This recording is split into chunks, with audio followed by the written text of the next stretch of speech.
And welcome to this episode of Let's Talk Vinyl.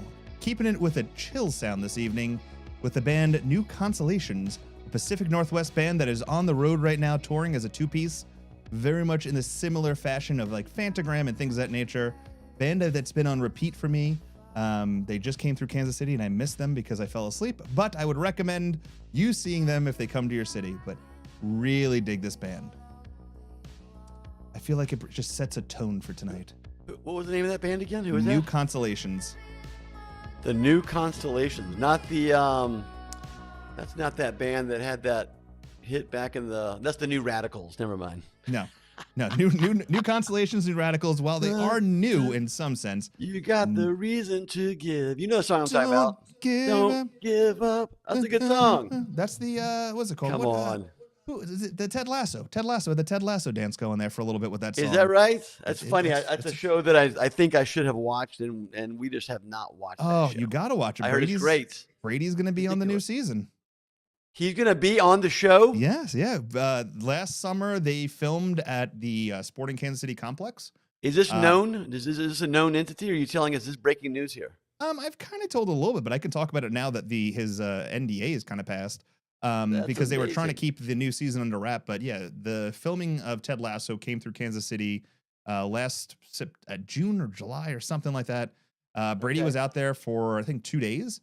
He's in the back. He's on like a speaking role, but they had him playing in the back. There's a scene in one of the episodes where Ted Lasso and some of the other characters are watching a youth soccer game, and Brady's playing a game behind them. So yeah, it was pretty crazy. I met Jason Sudeikis. He walked past, super nice guy, really friendly and the cast was really great. And but there was just so much intricacy and like work that goes behind the scenes to so many people.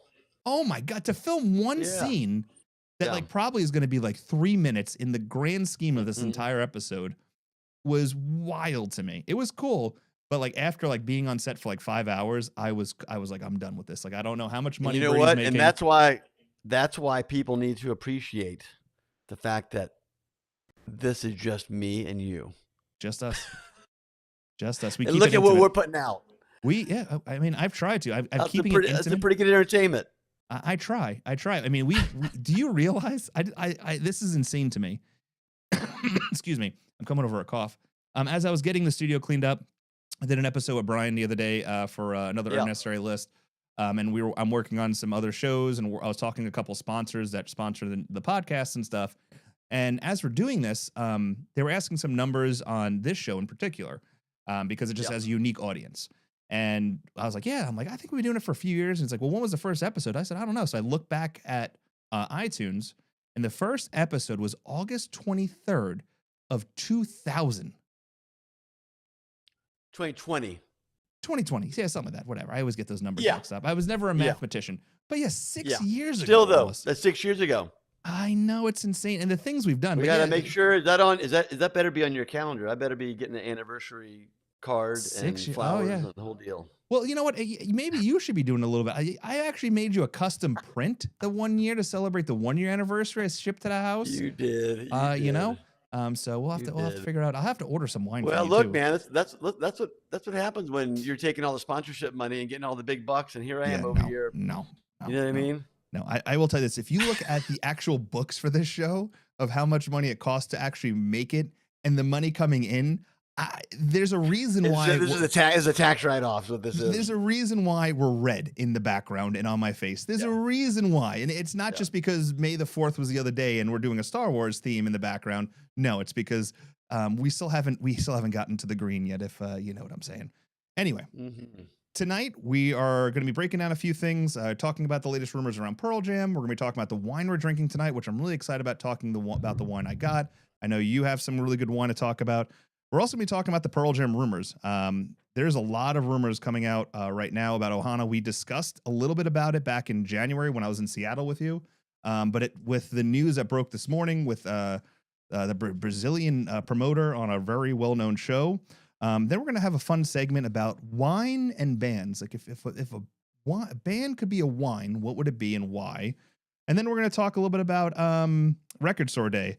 Some interesting numbers came across when it came to vinyl this year, and some interesting tidbits I have on it. And I'm curious what your thoughts are.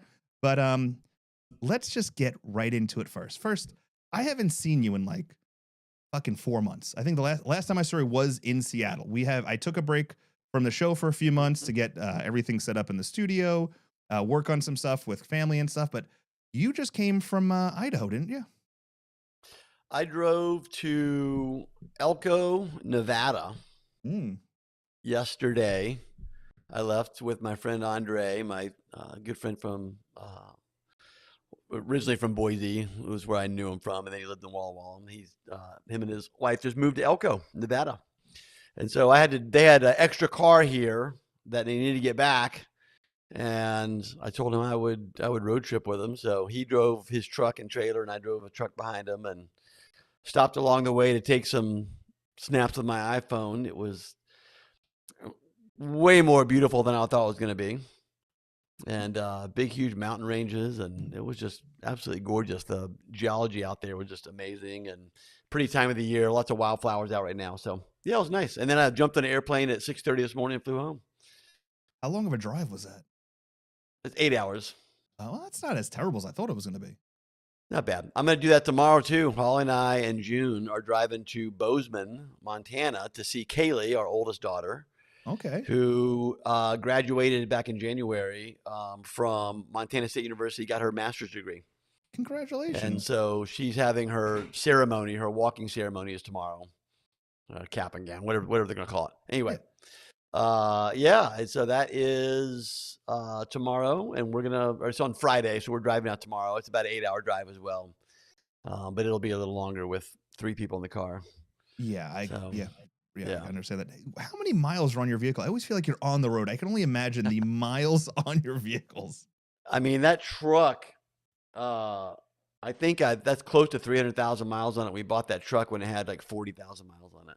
Oh my God. That's just in the truck. And that is, we bought that back in, I think we bought it right around 2008 or 9. So something like that. No, I'm sorry. 2018, because it was 5 years old. Okay. Yeah.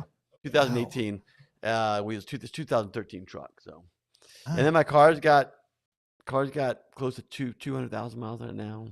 Holly's is over 200, I think. So I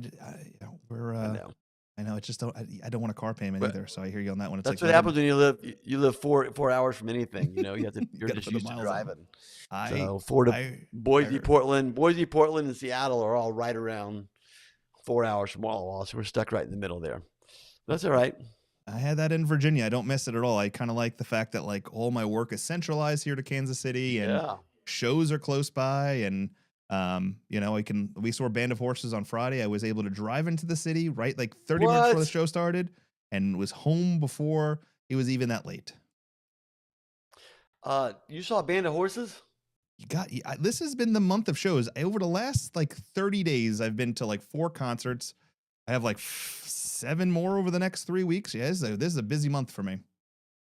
But I saw Band of Horses on Friday. I love Band of Horses. I love Band of Horses. And they're touring behind. It's the 20th anniversary of their first album, right? Yeah, and I love I've seen Band of Horses over 25 times. I love Band of Horses. Oh, awesome. Here's the issue. I have a Band of Horses right now. It's just not the same with some of the key pieces that are missing with the band. Not having Ryan on keys, not Tyler on guitar. It's just the guitar player they have now is a younger kid that's probably mid to late 20s that just has a different energy than what Band of Horses is. His vocal range and his harmonies are not as strong as what Tyler's were. And, Ben tours heavily. So as the tour gets on, Ben's voice, who's very unique and different, it starts to just doesn't hold up as much. And I love them, and I love what they do. And the show I saw was great. But it's just not the band I remember from years ago. And I feel like they're just putting so much stress on a body. I literally, if I wanted to, within 3 hours of Kansas City over the next 6 months, I potentially could see Band of Horses 8 times. They're playing that many shows close by. Like Chicago and St. Louis and Omaha, Nebraska, Columbia, Maryland, Kansas City, St. Louis, Wichita twice, Oklahoma City, Tulsa, like all these places. And it's just like, and here's the thing, they're selling tickets. It's not like they're not selling tickets. So they still have this loyal fan base that's coming to them. It's just, I don't know, man. And then they played their new song that's coming off the album that comes out next year. And it was good, but it's just, I don't know, man. It's just, there's something that was really cool about Band of Horses leading up to the years before Tyler left. And I think after Tyler left, Ryan was the glue that kind of helped keep that sound unique with his keys and his vocals. And I feel as though it's just right now with Creighton on drums and Ben on vocals, that's really like the long-term key pieces of the band. And everything else, I know the bass player is an original member, but he's been back and forth, and he's very much like a punk rocker, comes from a punk rock playing style. So it's just different. Band of Horses is just, if you've ever seen them in an intimate setting 10 years ago. Yeah, I saw them. Did you ever hear about the show they did in Yakima, Washington? No. I think Brad and Sam were at that show. And it was in an old mausoleum, old concrete mausoleum in Yakima. And this would have been in late 2000s, maybe 2006, 7, 8, 9, maybe around then. And they had just played the day before, I want to say at Easy Street or the Showbox, something like that. And this was like a last minute announcement. Hey, we're playing this, a small show in Yakima on our way to Boise or whatever. And I don't even remember how I got tickets for that, but ended up with these killer tickets. I'll have to find the photo and send it to you. One of the most beautiful venues, 100 people sitting in this mausoleum. It sounded so beautiful, really big and warm, and that was such a great show. Yeah, no, they're a great band. I think they put on a lot of epic shows. I've seen them in small clubs back in the early 2000s when they first came out in 2005, 2006 in Virginia. But yeah, it's just, I don't know, man. It's just a little different, and it's not bad different. No, it's just, I get it. I'm just expecting what I got. And there's plenty of Pearl Jam fans that say the same thing about Pearl Jam. Yeah, I mean? Yeah, and we're gonna get to Pearl Jam a little bit because I have some big theories. I have a real big theory about Pearl Jam, and I think it excites me. So we'll talk about that in a little bit. But let's talk about the wine we're drinking tonight. This wine here. I'm trying to update my wine here. Will you hold on 1 second? Oh, I can I can hold. You know what? Junebug. Oh, maybe she's gone. Never mind. No worries. I was gonna have the wine that I brought up. I'm gonna let you start off. Yeah, sure. And maybe by the time I'm done, Holly will have seen the text. I'm asking her to send up another bottle. So just to show you over 6 years how I'm trying to figure things out, I have notes for the show and the wine. Will you? I tell your mom to come up here real quick. Why? Ask your mom to come up here, please. Thank you. Go ahead. 14. Yeah, no, I trust me. I get it. I was surprised my birthday. Brad and Sam flew out. I had no idea. But the scheme behind them was I'd purchased some wine with them from a wine club a couple months ago, and we split the box. It's from KAENA. I can never say it correctly. Yep. I barely speak English. You know this. But I've really fallen in love with this brand of wine. And one of the bottles that came in this mystery box of like wine was this 2017 Grenache, which I had some when I was in Portland a few months ago with them, and it is super good. And this is one of the ones I got, and I was really excited about talking about this because as the show's gone on, I've definitely started to find the one I like and the one I don't like, and especially like the taste and flavor profiles that really meet my like what I like to drink. And I find myself like Grenache, I can't drink it all the time, but this is a really good, flavorful, like fruity wine that I've really grown to love. And, just drinking it right now, there's a lot of like different berry flavors when it comes to it, like a raspberry, cherry, like a cranberry. There's like even like a little sandalwood. But what I like about this is that it's not too tannic when you're drinking it. There's not like a really tannic aftertaste. There's not like it's not nice it's and not soft. bitter. Yeah, it's very soft. So here, throw that away. You can try it, but I didn't like it. I'm going to talk about. First of all, that wine you have is from Paso Robles. Mm-hmm. It's a fairly well-known vineyard. It's from a well-known vineyard down there called Larner Vineyard, and Larner is a winery as well, but they sell fruit, and so you will often see other wineries putting Larner Vineyard on their bottling because they can get more money for it because they're better. They are better. That's a great vineyard site. So that style, what you have, it's fairly ripe. Grenache can be fairly ripe anyway, and most of the time, especially if it's like Chateauneuf de Pape and Paso Robles, especially Sonoma, they're going to be high 14% alcohol, low 15s. Rarely do you see a sub 14% alcohol Grenache. And one of the reasons is it is a difficult grape to ripen. It ripens very unevenly because the clusters are huge, really big. Like the clusters can weigh up to a pound, where a Cabernet cluster gets to about a quarter pound total. So that's a lot of grapes on one cluster, and they ripen at different pace. And so you'll have some grapes that are underripe and some grapes that are overripe. And so if you're waiting for everything to be at least somewhat ripe, it's going to be on the riper side, period. And so I think that was low 15s. Paso Robles typically makes some pretty ripe style wines. I just got back from there, was there in February for Rhone Rangers, a big wine event pouring Syrah and Grenaches down there. And it was awesome to taste all those wines, but they stylistically are very different from Washington for sure. Okay. Although there are plenty of people that you can make those style. You can make that style in Washington, no problem. I find that they put a little more oak on their wines down in Paso on their Rhone varietals than we do at Sleight of Hand. Again, there are some Washington wineries that stylistically will make that style, but I feel like most people are sort of backed off of the new oak on Rhone varietals.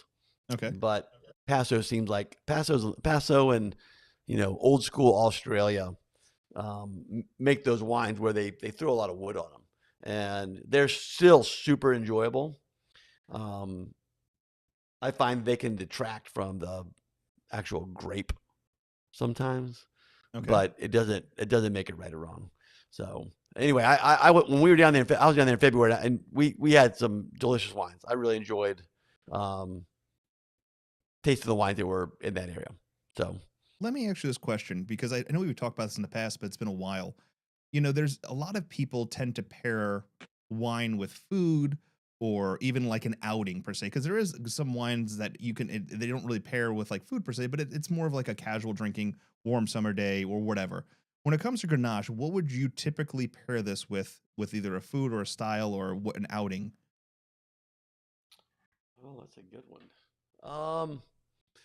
I mean, it's a pretty boozy grape, and they don't necessarily have a lot of acid all the time. They can be quite soft. Depends on if they're using whole cluster or tannin. Tannin, I always feel like that tannin profile determine what you want to eat with that. But I mean, yeah, just go straight to your proteins. It's going to have to be something that's got, it's going to be something in the steak family, I feel like, or lamb or something like that. Something that's got some hardiness to it, I guess. Maybe even a beef stew, maybe. Ooh. So, yeah. Beef stew sounds good. How about that? Hey, a beef stew sounds absolutely like a home run right now. I could go for a fucking beef stew. So what are you drinking? That's awesome. Well, I poured myself. I went down to the cellar. I'm like, find something older. And I went to Paso. Very famous winery, Tablas Creek. Winery has been around for a long, long time.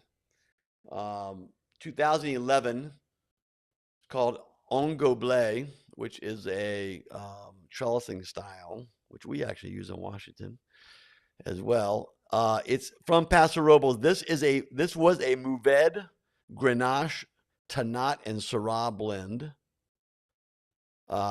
Only 13.9, was we sitting here talking about that you don't find them under 14 often. But two things. One, it was a very cold vintage. 2011 was a cold vintage for California and for Washington. And it is Mourvèdre dominant. Grenache is like 40% of that, 27% of that. And then Tannat, and then Syrah's last. Anyway, it was tired over the hill. So I popped it open 2 seconds before we went live here. And so I was hoping for a lot more from that wine. So I had Holly take it away, and she just went and grabbed a bottle of 2013 Sorceress. This is a Grenache. Ooh. This was our third vintage ever making Grenache. And it's mostly from Upland Vineyard, which is in Yakima Valley, Snipes Mountain AVA. And I can't remember what else we had in there. Let's see here. It's Grenache, aged mostly in. Yeah, I didn't put the vineyard on the back of that. It has Upland in it. It may have some French Creek, but I can't remember. But it's delicious. That's awesome. It's 13 years old.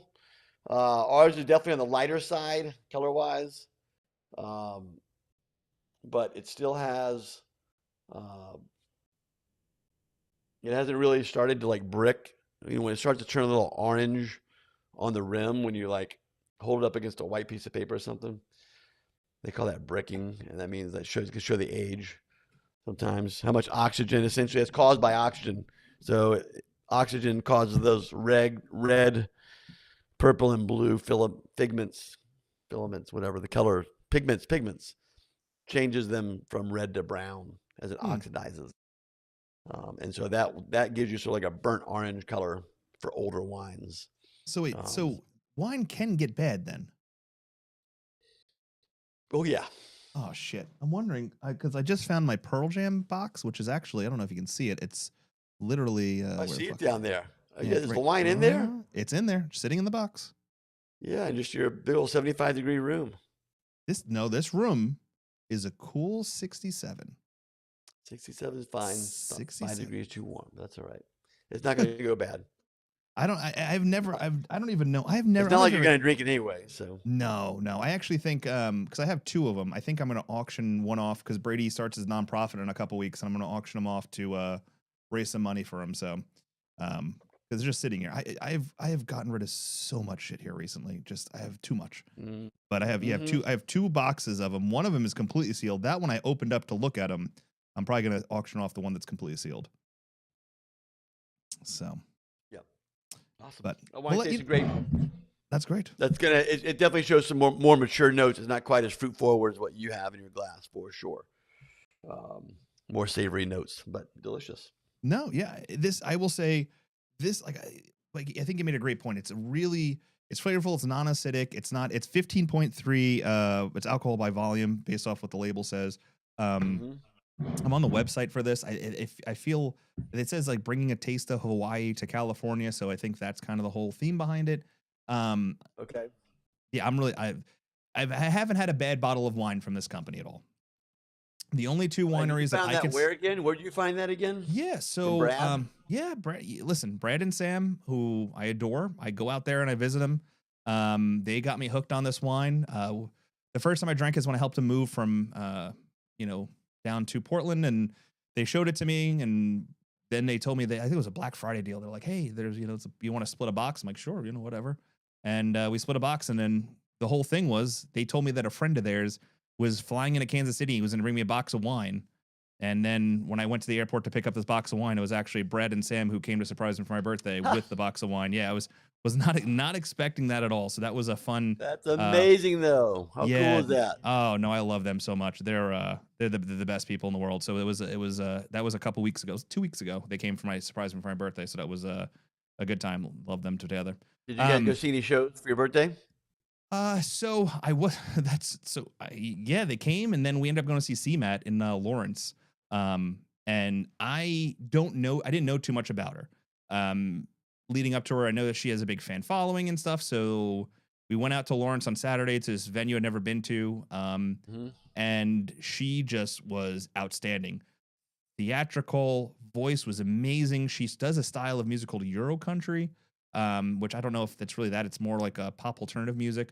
But it was amazing. She's absolutely stunning. She has a huge fan following. Her music is a home run. It's a lot to enjoy. It's a good sing along music. What's your name again? CMAT, CMAT.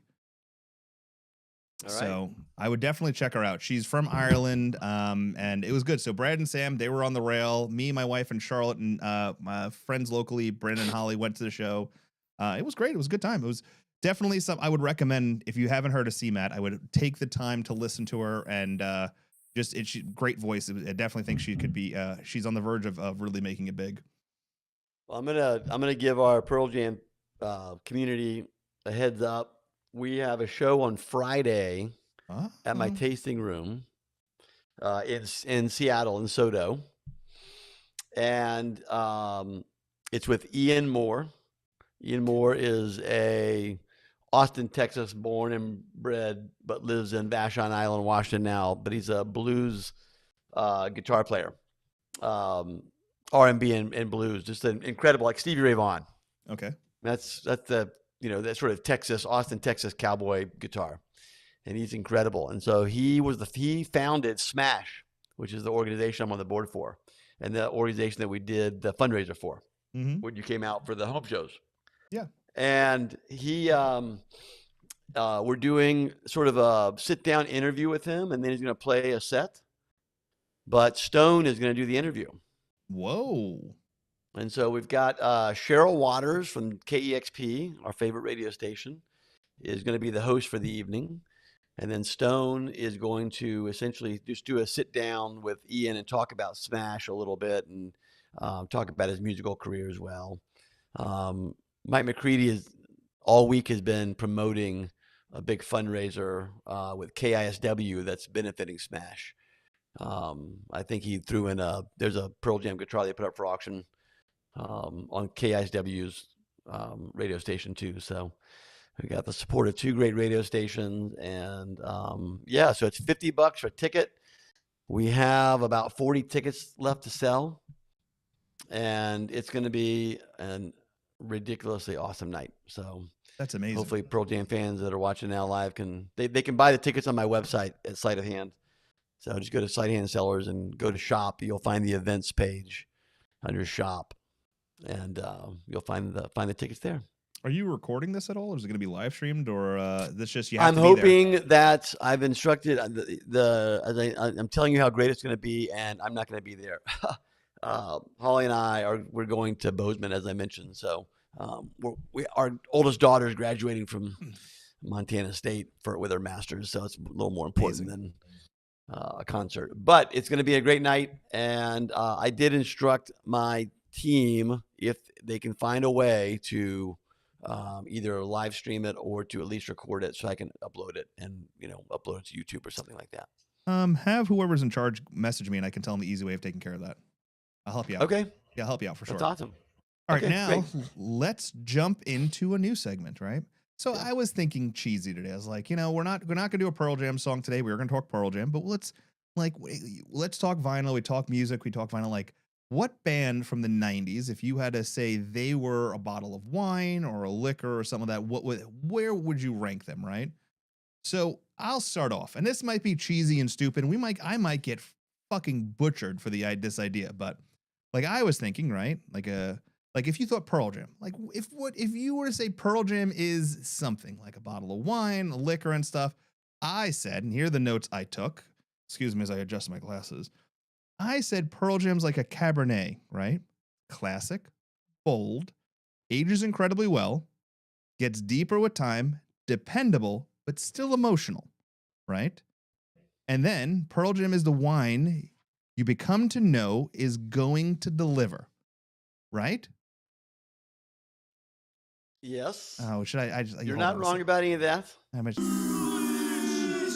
mean, again, I feel like I'm at a disadvantage as I was just given the our script for the evening about 2 hours ago. So I'm just making sure that the public is well aware of how we operate here with our huge budget.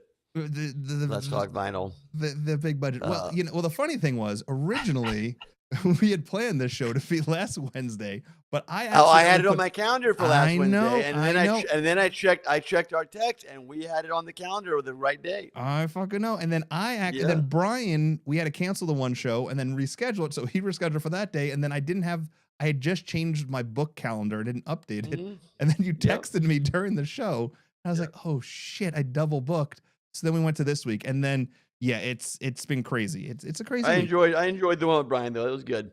I messaged him on Instagram. He had behind him that Lane Staley print that he did Mm-hmm.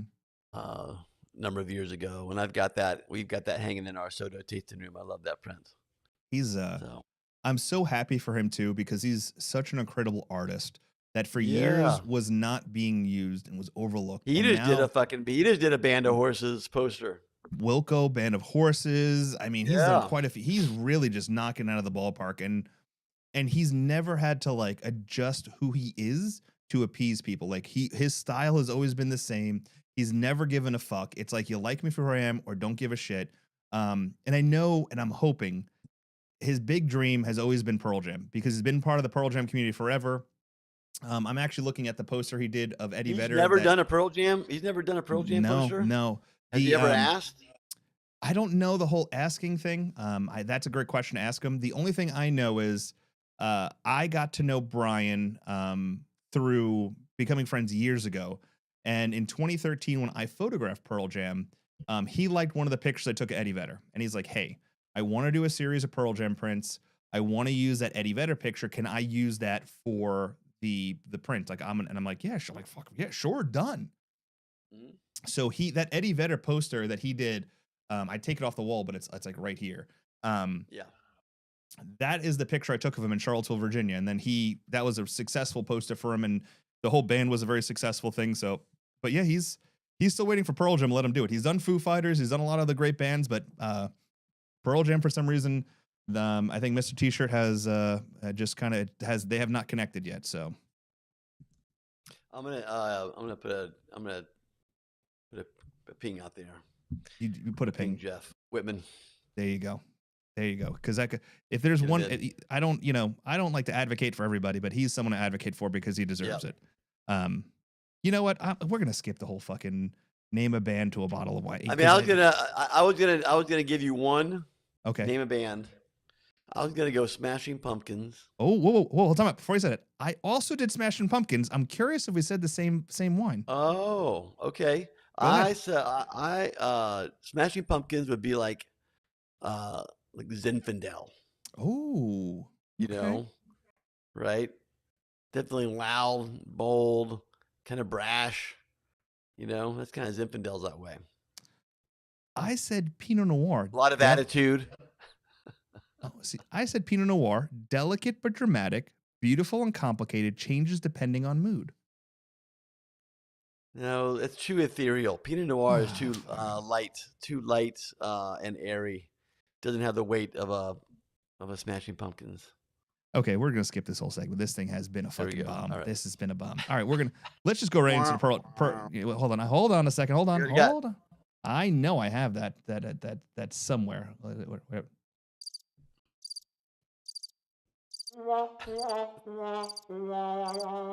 That's the one right there. That's the one. You got it. So Pearl Jam rumor season is hot and heavy right now. There have been a number of music festivals that have been announced for September and October dates over the last few weeks, and Ohana has been sitting there with no official announcement. Tickets have been on sale for a few months now, and no official announcements made. Back in September, when me and Trey were together, I had told Trey that there was a rumor that was given to me by a very credible source that stated that the rumor was that Pearl Jam was trying to figure it out how to do 2 nights at Ohana on the first day and the third day, with the new drummer being announced. Once again, all rumors, all speculations. Me and Trey do not have a direct connection to any of these things. These are all just rumors. So please do not say that me and Trey told you this. It is just a rumor that we are talking about. Now, with that being said, this I don't need you getting a call from Eddie tonight. Hey, Don't be dragging my fucking name into this. That's right. All right. Well, all right.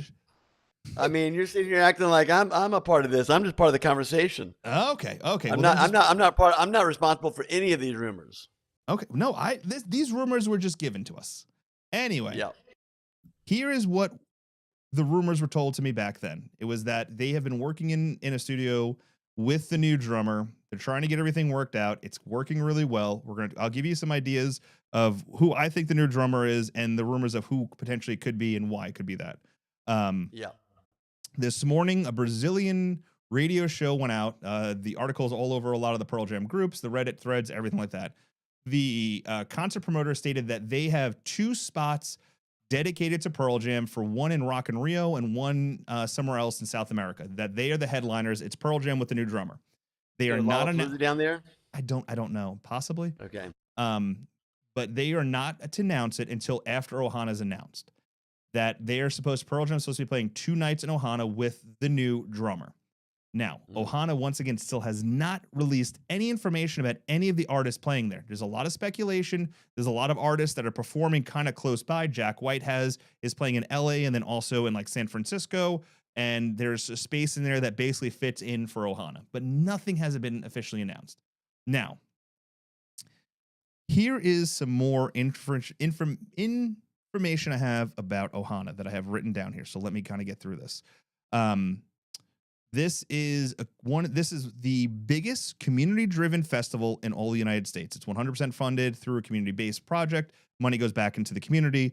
It is one of the festivals that a lot of the bands bring back more money into the community than they actually take out for themselves, similar to a Coachella, where Coachella kind of more feeds into the bands, where the bands have to play there. Ohana's not like that. There have been speculation of a lot of bands that want to play there, but they couldn't fit the card and things of this. Here are the bands that I have based off of what I had read online and what is being said on here. So these are the potential people who are supposed to be playing Ohana based off of the dates and the things here. And they are Neil Young, Glenn Hansard, Brandy Carlisle, Pixies, Queens of Stone Age, The Strokes, and Mudhoney. None of these are guaranteed. That'd be fucking awesome. Yeah. Jesus Christ. That'd be a great one. Yeah. Neil Young, come on. And if you do Pearl Jam in there, that's almost like a fucking Pearl Jam 20, if you think about it, based off those things. Now, none of these are guaranteed. It's more of all hypotheticals and based off of rumors we read on Reddit that kind of line up to this. Now, if Pearl Jam, if Ohana is the birthplace of the new wave of Pearl Jam, it's going to be a new drummer. Matt Cameron's not part of the band. Matt Cameron has stepped away. He's doing his own thing. And it makes sense. He just wants to kind of take it easy. He wants to be able to do his own thing and be with his family. Love that idea.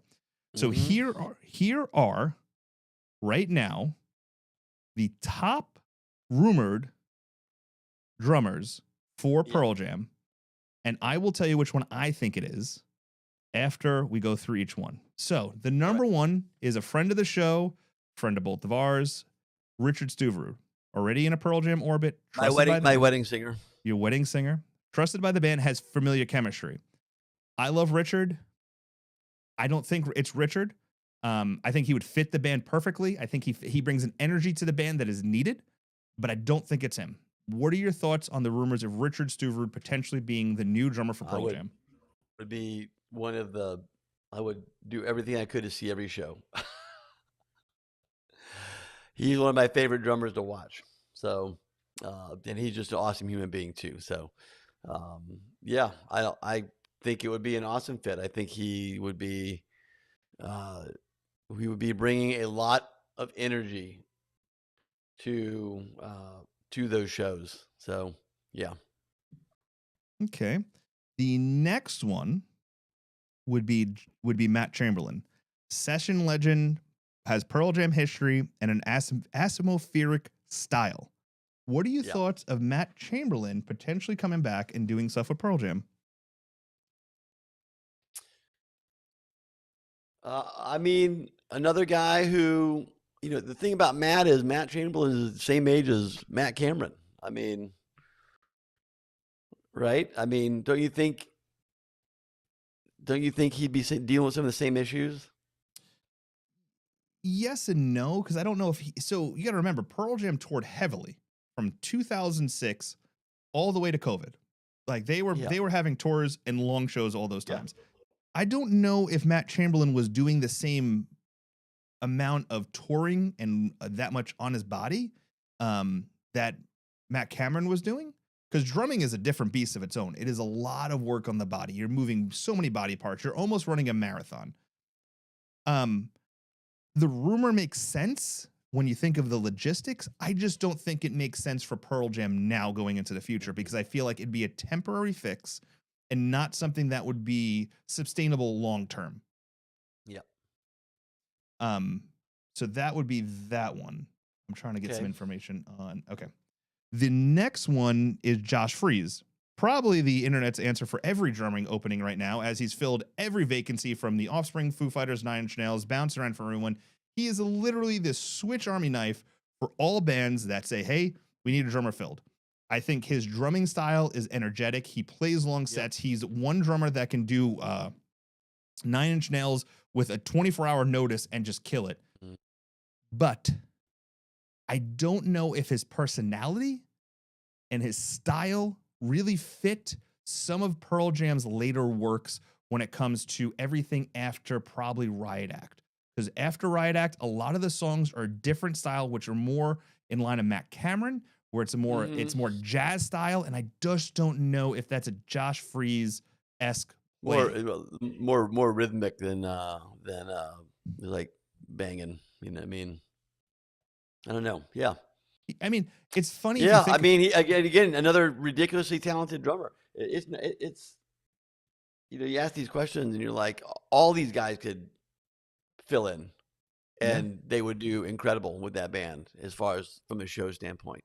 I think the real question is, of all these people, who is going to be able to sit, who is going to be able to tour with them and hang out backstage and slip into that brotherhood, as opposed to just be a hired gun. You know what I mean?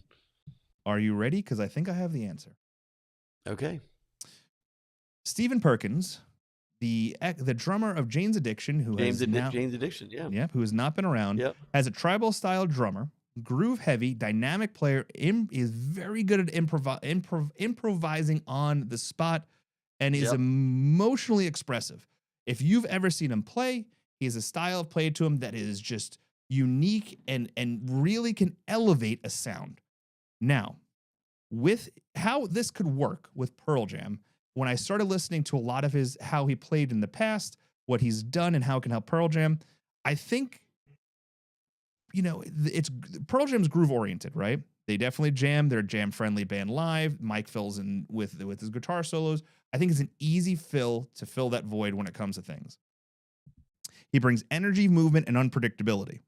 And I feel like he would be an easy slot with Matt Cameron out. I think he brings a little bit of chaos, a swing, and an atmosphere that can really completely change the Pearl Jam live shows. I think we'd hear songs in ways that were very similar to giving us a sound of what Pearl Jam was like when Dave A possibly was doing some songs. Now, he's not as heavy as Dave A, but he has a more aggressive sound than Matt Cameron. So, let me dig a little bit deeper into these rumors. If you go onto Reddit thread, there is a couple of discussions discussing about Stephen Perkins and his being around the Seattle area, and especially over by the warehouse where Pearl Jam tours with. There was supposedly a picture which is almost as grainy as anything I've ever seen in my entire fucking life. Like Bigfoot. Oh, like 100% gonna be Bigfoot.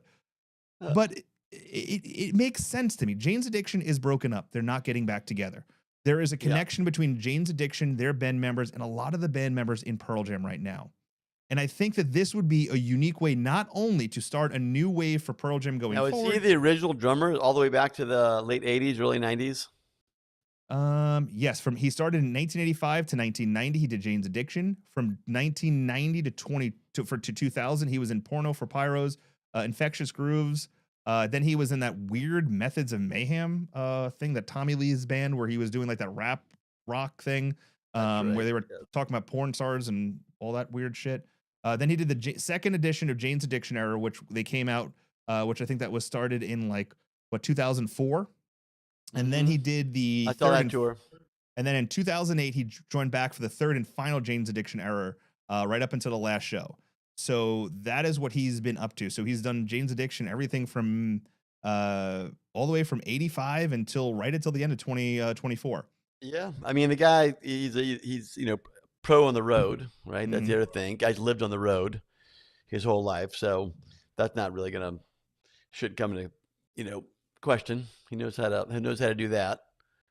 So that's the one thing about maybe like a Matt Chamberlain who has toured, but maybe not quite as much. Richard, he's a family guy too, so it's not like he's, certainly he's done plenty of tours, but nothing like what these guys do. I don't think at the same level, at least. So I don't know. Yeah, in the end, I still think it comes down to who's gonna fit in that band room the most comfortably and just mesh with 4 very different personalities. And the thing is, they can't bring in somebody that's temporary.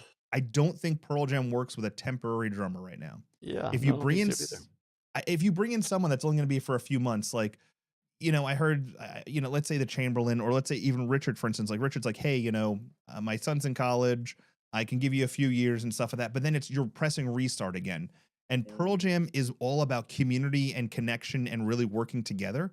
And I just don't think that's going to work. And also, I know someone just posted in the group chat about Josh kind of filling in from that background background kind of filler to drummer. I got to see Josh play a full set when he kind of shuffled in and out, I think that was LA. And listen, Josh is a nice guy, but he's not a full-time drummer, and it's not going to fit the void that is that's Matt Cameron. Yeah, those are big. That's the problem. It's like the same issue that Rush is going to have when they go on tour with their new drummer. You know what I mean? It's like, God, those are humongous shoes to fill, and both those roles. Because both of them are just incredible drummers, incredible.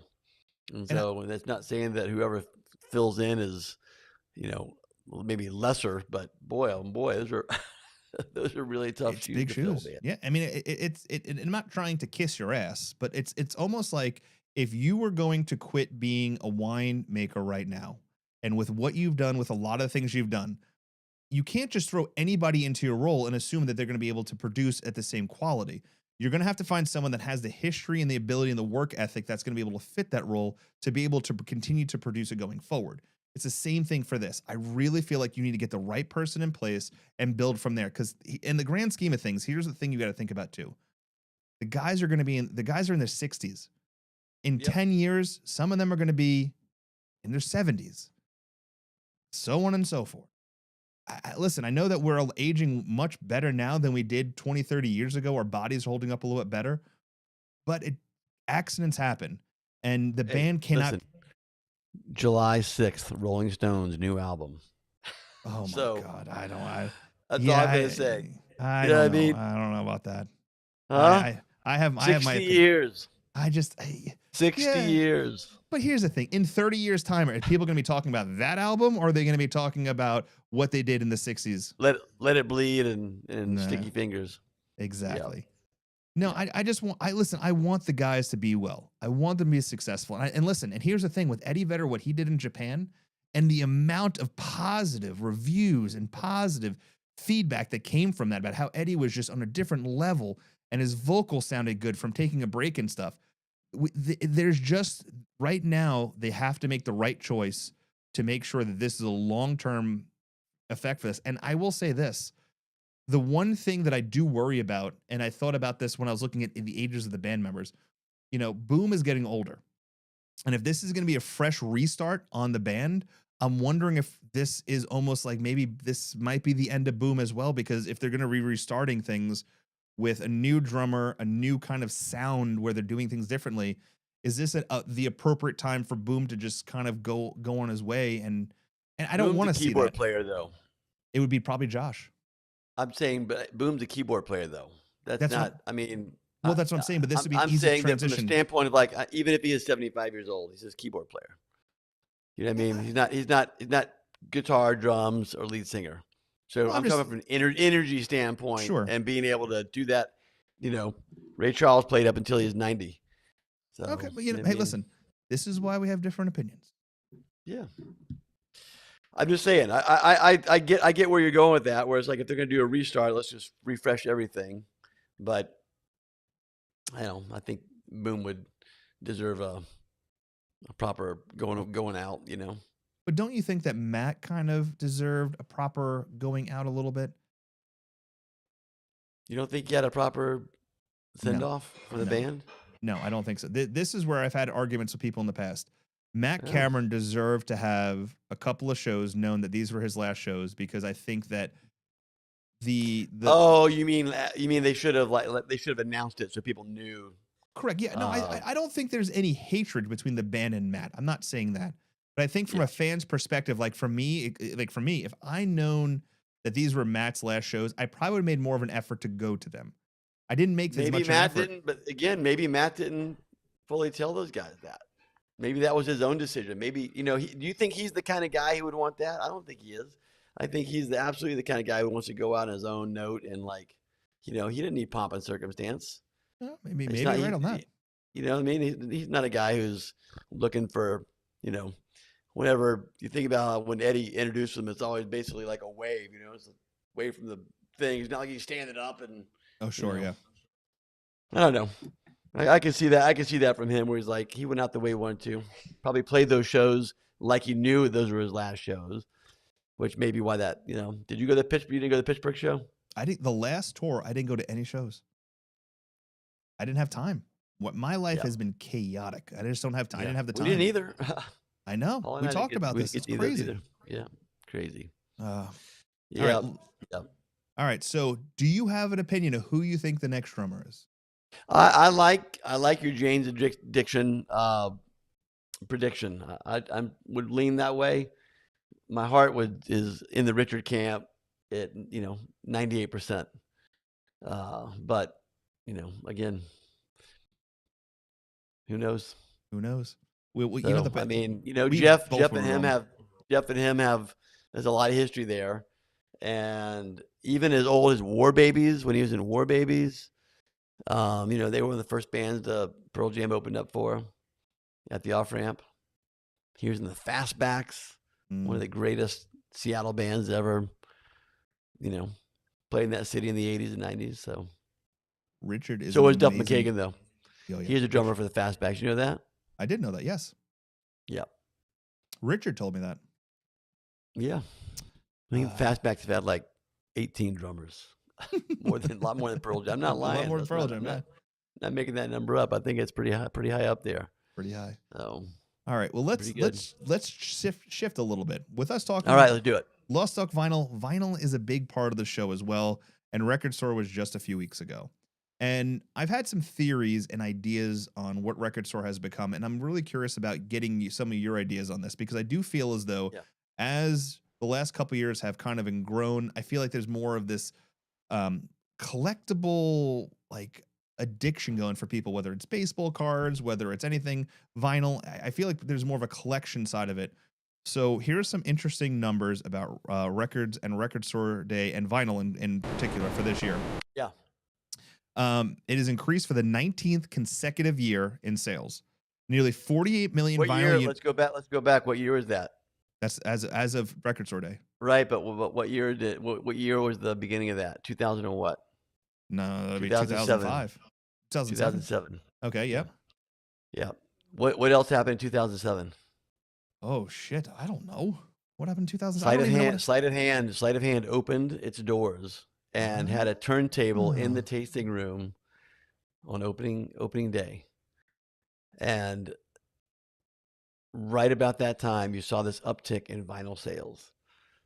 I tell Matt Vaughn this all the time, like, you think you're responsible for this, but let me tell you, it all started in Walla Walla. Trey, but that's true. It's back true. To the world. When you see that little uptick, it is the first year that we opened. I like to think it's not a coincidence, but that was also the first year. That was the first year of Record Store Day, and when you look at that graph, that from 2007 to 2026, when you look at that, it's one of those very slow, and then it just shoots straight up. You know what I mean? Like, it's really, really dramatic. And while I love that, At the same time, it's jacked the price of vinyl up. Oh yeah. I'm glad that I bought the majority of most of my used stuff that I purchased. Most of that was purchased prior to probably 2015 or 16. And I'm thankful because it's worth, used vinyl has gone up so much too, not just new vinyl, but like, what was $3, $4, $5, now you're spending 15, 20 bucks for the same albums, So I'm glad we got all of ours out when we did. Yeah. Well, here's a fun fact for you. Do you know that vinyl surpassed 1 billion in the US for the first time since 1983 in sales? How cool is that? Yeah, the units were 47.9 million units were sold. And they say it's a Gen Z and a high demand collector edition that's what's causing it, which is why I want to talk about this. Yeah. In 2026 Record Store Day, the top sold records were Pavement, The Cure, Nas, David Bowie, Paramore, Taylor Swift, Sleep Token, and Neil Young. Okay. All interesting albums, right? Now, is Record Store Day a true holiday for collectors, or is it really just for flippers, scalpers, and then the collective culture? I think it's turned into both. I still think collectors are, love that. It really is an awesome holiday. This is the first year that Hall and I haven't been in Seattle for this in a long time. Normally we're in Seattle for whatever reason. So we'll go up to Easy Street early in the morning, and I'll bring my camera and take pictures of the crowd. I've got some great photos of Easy Street Record Store Day over the years. And then Matt is kind enough to let me sneak in early because I'll usually bring some wine for him. But not too early, not like I'm jumping first in line or anything. But I enjoy that day. There's definitely stuff that is released that I'm always looking forward to. There's always something in there. But it's like Pearl Jam collecting, man. You know what I mean? You're sitting here asking about scalping and flipping. Jesus. Yeah, you ever seen the guys who goes and buys one of everything and maybe two of everything? Oh, yeah, wait a minute. Oh, hey. I used to do that. I don't do it anymore. I don't. I know. But I used to. It is the same thing. It's addiction. So you can't be mad at them for doing it.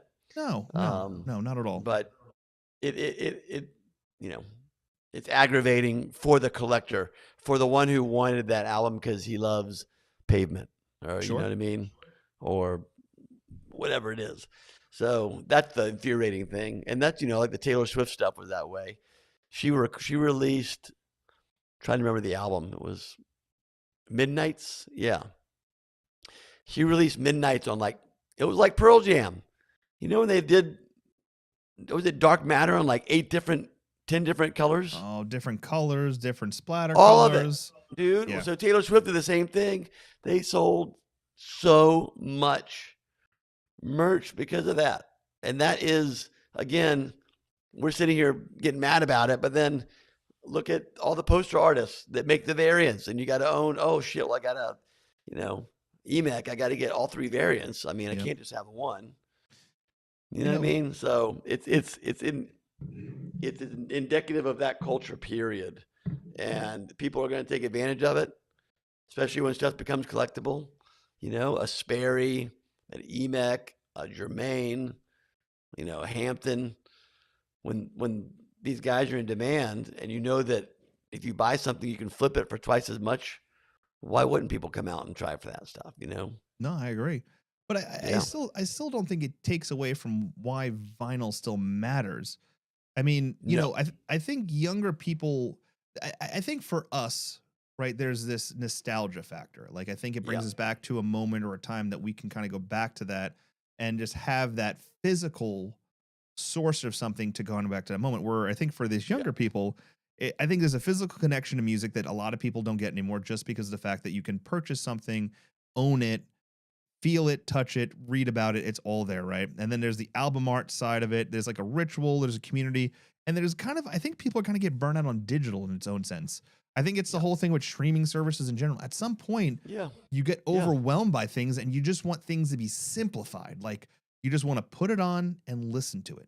You don't want to have to overthink it. And but with the vinyl, you have to pay attention. Yes. Because, you know, you get 22 minutes and then it's over. And then if you have an automatic reset, it'll, you know, your music's off. And you got to stand up and you got to walk over to your turntable and you got to flip it over. So you're paying more attention to that music. It's less background music at that point. Streaming is just background music a lot of times. It is. So you're not even really paying attention to it. No. Whereas when you go through the process of pulling that record out and turning your amp on, letting it warm up, and you know, putting that record on there. But then I like that. But then I asked this, right? Are people buying records because they love music or because they're collecting? Is this really is this another version of was it like sneaker culture or like the baseball card culture where you just want to own it and you don't open it and you just have it and it's just sitting there and it's collecting dust? And I think that there is this desire to own and to operate and to get as much as possible. And I think that's where things get interesting. There is Forbes did an article back on March 16th, and they talked about the 2030 outlook for projections. And I'm looking at this now, and it talks about vinyl sales in general. And they said with the projection of consistent growth of between 3 to 7% yearly, and with some years jumping as high as 15%, that they predict that vinyl sales could reach 55 to 60 million units sold, which would be $3.8 to $4.2 billion in revenue. And at one point in 1997, it was declared by Rolling Stone that vinyl is dead and would never come back. If you were to invest money at the point of projection of what they're talking about vinyl is now, back then to this, it'd be an increase larger than any stock market has ever seen in general when it comes to how greatly the cost of vinyl has gone up, the collectability of vinyl has gone up, everything about vinyl. If you think back to 1999 to 2002, how many people went into their garage, took that box of vinyl and just put it to the end of the road and forgot about it, and now they're kicking themselves in the ass. No doubt. I would tell you that in 2007 and 8 and 9, when we first started the winery, we had customers walk in and were just sort of laughed at the fact that we're playing records. And they're like, oh my God, I've got a couple boxes at home. I'm happy to bring them. So a lot of our collection that we have came from a lot of our customers that would just drop off boxes sometimes, and this is again before the real uptick, that sort of 2000, I would almost call it like 18, 19, 20 I feels like when things started really ratcheting up quite a bit. It was only a few years ago, I don't know if it was 23, 24, where it overtook CD sales for the first time since 1987 or 88 or something like that, right? But from the investment standpoint, it's also like you're buying at the high end of the market right now, is what it feels like. You hear what I'm saying? Right now, if you go buy a new album, first of all, these are the reason artists love it. An artist could sell a CD for $9.99, $12.99, right? They're selling this physical format for $30 to $40. New albums now. That's how much they cost. Yeah. You can find some for $19.99, some young new bands or whatever, $24.99. Sub Pop is still really good about their pricing, which I love about that label. But most of the major labels, especially, you're spending some money for that record.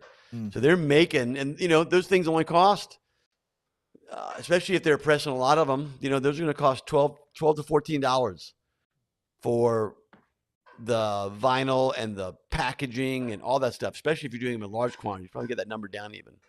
And so they're making some good money on that vinyl. And so you would think, you're like, well, that's why, it's one of the reasons artists are investing heavily in it, because that's a good revenue generator for them. 100%. And you're like, well, you make six different versions of. I mean, you talked about the not opening things. Pearl Jam fans are notorious for that with the live bootleg series. Yeah. Go on eBay or any of the trading places. I mean, those are some of the most expensive things out there, are the unopened versions of Benaroya, the unopened Constitution Hall. People spending $1,000 for that.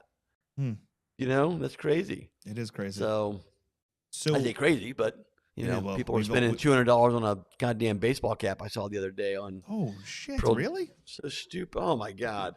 That brown? I own it. It's brown with a tan front, and it's just sort of a brown and orange PJ label on it or whatever. Nothing crazy. New versions of that are selling for $250, unopened or whatever, like with the tags on them. I do not get the hat culture at all. I'm looking at because I'm about to put them up on eBay. I have probably 30 Pearl Jam hats. You should throw those. Go to the Facebook page. You're gonna get a lot more money, and they're real Pearl Jam fans on there too. All right, maybe I'll do that. I'll send you if you don't have that link. I think it's called PJ Bay or something like that. Funny story about PJ Bay. I have been blocked off of PJ Bay because supposedly I was involved in a transaction like 9 years ago that supposedly I purchased something that I don't recall purchasing, and something happened in the transaction. I've been banned from the site. I have no recollection of it. I have no never emails. Mind. Go back to eBay. I guess it's fucking eBay it is. What are you going to do? But all right, so going back to your facts. So yeah, vinyl records officially surpassed CDs in sales, revenue, and volume in April of 2022 for the first time since 1987, fueled by a 17-year resurgence in popularity. In 2023, vinyl continued to dominate with 43 million units sold compared to the 37 million in CDs. And every year that has doubled in popularity based off of 1.4 billion in sales for vinyl to 537 million. As of this year, vinyl has surpassed CDs by 80%, a number never thought to be seen. But CDs in general is almost another dime medium. Yeah. But I will say this. You want to hear something crazy? My 16-year-old son had to go purchase a VHS TV and has been collecting VHS tapes. I don't. Well, the cassette tape is coming back as well. It has been sort of, I say coming back. I mean, it's like, it's a tiny, tiny segment of the market. But again, you walk into Easy Street Records and there are new bands with cassettes out. And trading old cassettes so now there's like a used cassette market out there. So I still have my, it held 80 tapes, 2-sided, big old suitcase. Yes. You know what I'm talking about? I know exactly what you're talking about. Yeah. I still have mine downstairs, man. It's got all my mixtapes I made, the 80s and 90s. Oh man, I had an uncle. He's a fucking whack. You know what? Back in the day when everyone says, "Oh, I have a crazy uncle," he's crazy as shit now. Yes. But I have an uncle back in the day that was like Motley Crue, all the cassette tapes, like cut off the sleeves, like had the Camaro, like drank all the time, like fucking, oh, this is the best fucking music. You gotta listen to this shit and put fucking hair on your chest. You don't know this shit, man. He'd be like, Ozzy Osbourne. little Judas Priest. Priest, Lion Maiden. Oh, that was my Uncle Dave. He was a fucking, and back in the day, but now he's like a Trump fucking fanatic, fucking lunatic piece of shit. I can't deal with it. I mean, and listen, if you like, I'm not trying to get political, but I mean, there's some people out there that just are fucking oblivious to shit, like that will post anything, even though it is completely inaccurate, comes from a made up website. He will post about it. And it's just fucking nuts. He's a fucking nutcase. Anyway, but every time I think of cassettes, he had this Camaro and he had the fucking suitcase, like 2 of them. And he had like all of these just cassettes and like, I don't know. He was like, crazy. I'll never forget listening to like Dream Theater in the car in the Camaro going like. Straight out of Dazed and Confused. Oh, 100%. He was I keep getting older, but the girls keep getting the same age. That kind of deal. Yeah, that was my Uncle Dave. That's your Uncle Dave? That was my Uncle Dave. Yeah, that was a fucking crazy piece of shit. Anyway. So that's that. So yeah, I think that with vinyl, I think there's a collectability market. Yeah. I think everything's getting collectible. I think a lot of things are becoming more physical, but I will say this, the older I get, the simpler I want things. The simpler I just want to press play and go. I have become a slave to Spotify, where you press the DJ button and you say, "Hey, I am feeling like this today," and it will use the algorithm of the music I listen to and create a perfectly curated playlist for me to listen to. And I'm like, this is fucking perfect. Don't do that. Don't do that. Listen to KEXP. Go listen to real people putting real music out there. You're gonna get a mix. You're gonna listen to it. You're gonna get listen. You know what I mean? Hold on a second. You're stealing jobs. You're stealing jobs from people. Wait a minute. I will say this though. Since listening to Spotify and using the new algorithm they have, I have gone to 7 concerts that I never would have gone to. Found out about artists I've never even heard of, but I found out about it because of Spotify. I found out about bands like New Constellations. Was it called Girl Tones? I can go to hold on a second. As a matter of fact, I can go to my love songs here recently. As of recently, I found about a band called Eka Vandel. I never knew about her before. She's a Lambrini Girls was another one. It's a New Constellation. Spirits. There was another. I'm saying that you can discover all those cool bands on independent radio stations like KCRW and KEXP and KCBQ and Boise Radio, that they're curating bands that you don't listen to either. Well, and they'll be like, and I guarantee there's a college radio station in Kansas City, and they'll be like, "Hey, tonight playing at the so and so is this next band," you know, that kind of thing. So, I 100% agree with you, but it's a real DJ. It's a real DJ putting that together. But I'm also I'm lazy as shit. I know. I hear you. Most people are. It's fine. I guess it's fine. There is a radio station that I found out about locally because after I saw Girl Tones had played. I guess there's in the city, and I haven't gone to it yet. There's an old radio station where they actually have bands come out and perform and play, and you have to be a member of the radio station, which you can only do it once a year. They have like an open enrollment. You go and do it. And I'm thinking about joining because I have the opportunity to see some of these bands. But it's not nearly on the same level as KEXP. I mean, KEXP is on a level of just pure love for music and the way they give back to artists and the way curate things and the way they just educate is something that is amazing. And there's probably other radio stations out there. And it's community built too. That's the best part about it. You know what I mean? It's every DJ on there is a music lover. They do it. You know, they didn't come out of broadcasting school necessarily to jump on, go get a job somewhere. They truly love music, which is awesome. And so, you think about corporate radio these days and, you hear the same morning show in 18 different cities. And you're like, well, that's weird. It's not like I grew up in Atlanta. We had a morning show and those guys lived in Atlanta. Now it's one company controls, 90% of the airwaves. And so it's little independent radio stations like KXP and, all the other independents out there that that's what's going to help save popular music. So I agree. And by the way, I didn't mean to make a point when you were talking about the collectability side of things real quick. Yeah, sure. And you use a stock market reference. There is a finite point where people will stop buying music. And I feel like it's on the high end of that already. It's very difficult for me to drop $50 on even if it's a double album. I'm like $50. You know what I mean? That's a lot of money.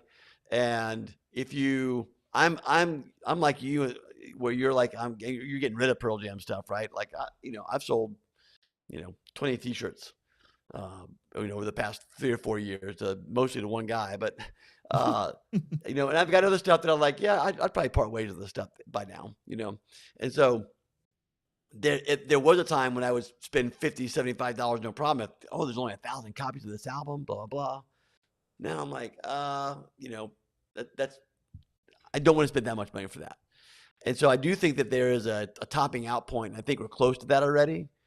And so it's hard to extrapolate that same rate of increase from 2000 or from 1999 to today versus the stock market. I don't think you can start today and expect it to be that same. I think it's going to start to not flatline, but like certainly level out, yeah, as far as the amount of money that they can charge for the music. I think that it's gotten to the high side of things right now. And so they may be able to sell more units.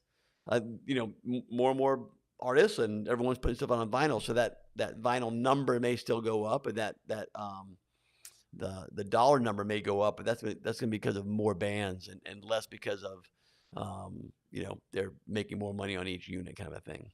So I think for me, and I think you might agree with this.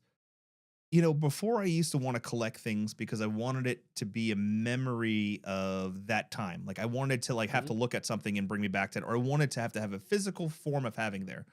Where nowadays I'll go to a show and I could be in the moment. I don't take as many pictures on my phone anymore. I might take one or two, but I kind of want to live in the moment and just enjoy things.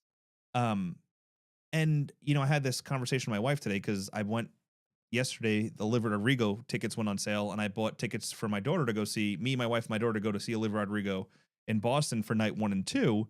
And it is the most, absolutely 100% the most money I've ever spent on concert tickets in my entire life.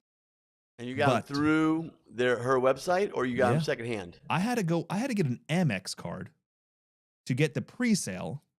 I did so much homework to make sure I got tickets for this because the last tour, I took so many hoops to jump through to get tickets, and I had to fight people. It was insane and I got general admission floor seats for these nights. What is the most money you've ever spent on a concert ticket? Because I'm curious if I've topped it out. Not much at all, because I think Neil Young tickets, front row acoustic show in Spokane, I think I spent $150 a ticket. Oh God, yeah, I've heard. Okay, so 3 tickets, 2 nights, 6 tickets total. Yep. I have spent $3,254 on tickets. They were $500 a ticket. $535 a piece. Jesus, Anthony. But hold on a second. God almighty. I want to tell you about why this is important to me. In this room right here, I have a ton of posters. I have stickers, pins, shit I haven't even looked at in years. I have a flat file that I counted the other day with over 400 posters that I'll never do anything with. Lever, do you hear that? Hold on. 400 posters Anthony has. That are flat. Flat file. Flat. 100%. But I have videos. We were bad.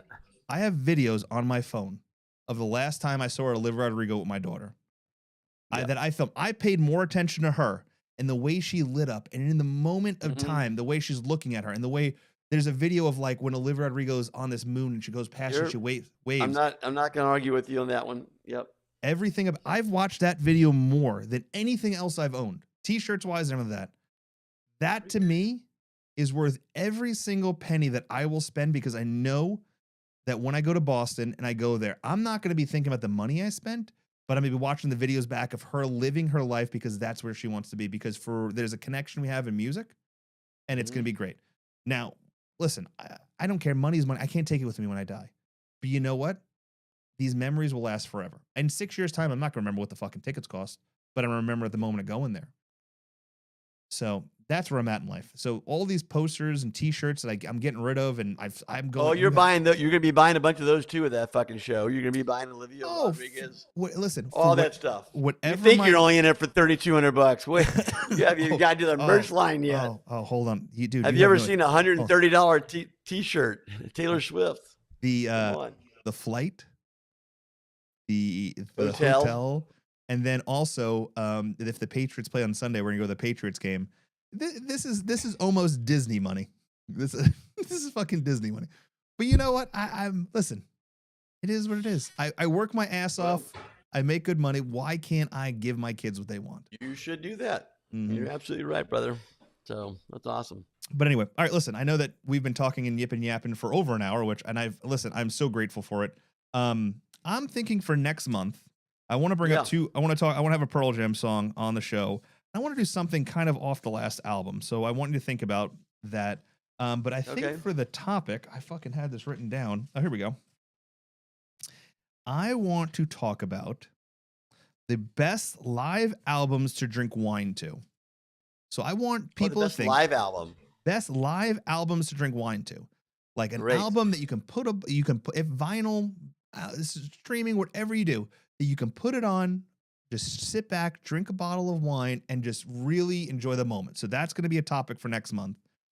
And then the second topic is going to be what album sounds better on vinyl? What albums were made for vinyl? And then we'll discuss a Pearl Jam song. So that'll be next month's topic. And listen, awesome. And I don't want no fucking excuses of 2 hours. I have just given you a homework assignment well in advance. So you now have text that to me. Oh, 100%. Yeah, I'll take care of it. But yeah, I'm really excited. But dude, I'm so glad that we were able to get this going.